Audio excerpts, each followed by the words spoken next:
Hello, welcome back to Catholic Reboot. This episode is around a saint I actually never heard of before.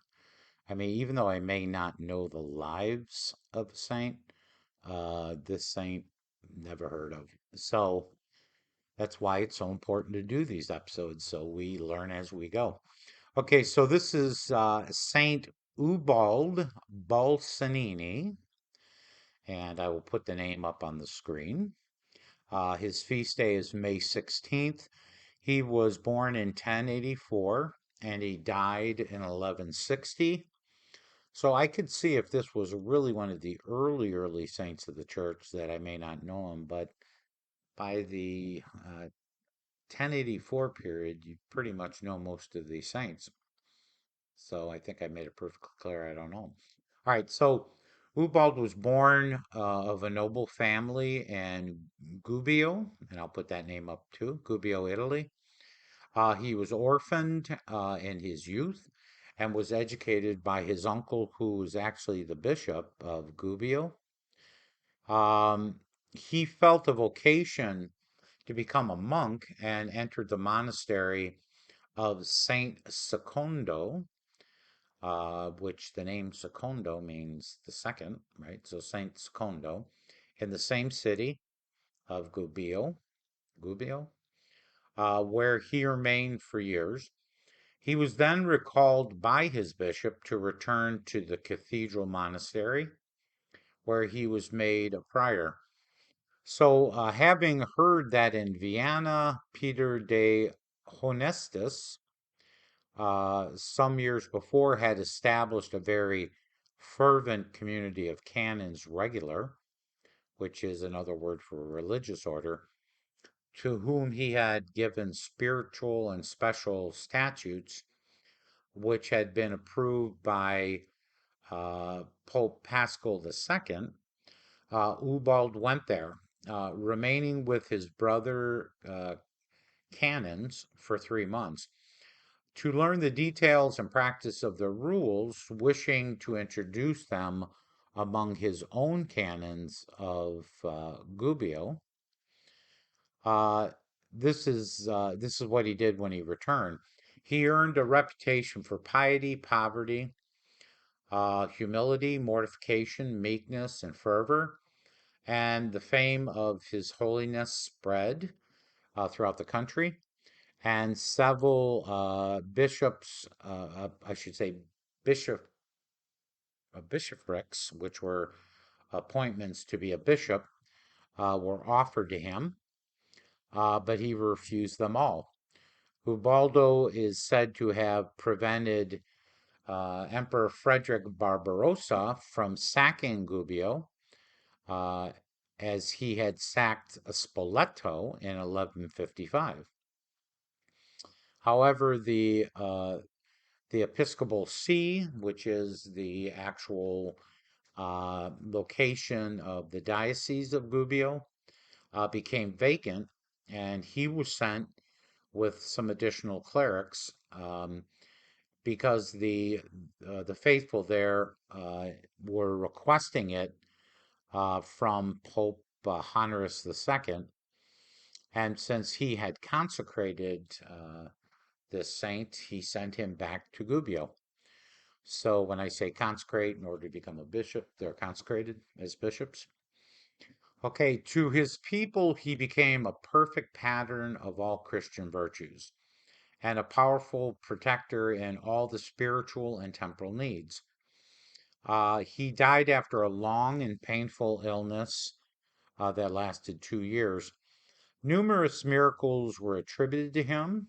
Okay, in order to become a saint, this is a requirement.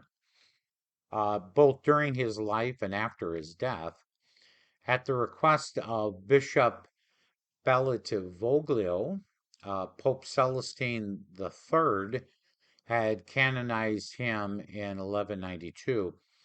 His power, as is read from the office of his feast, is chiefly manifested over evil spirits, and the faithful are instructed to have recourse to him against the devil's assaults.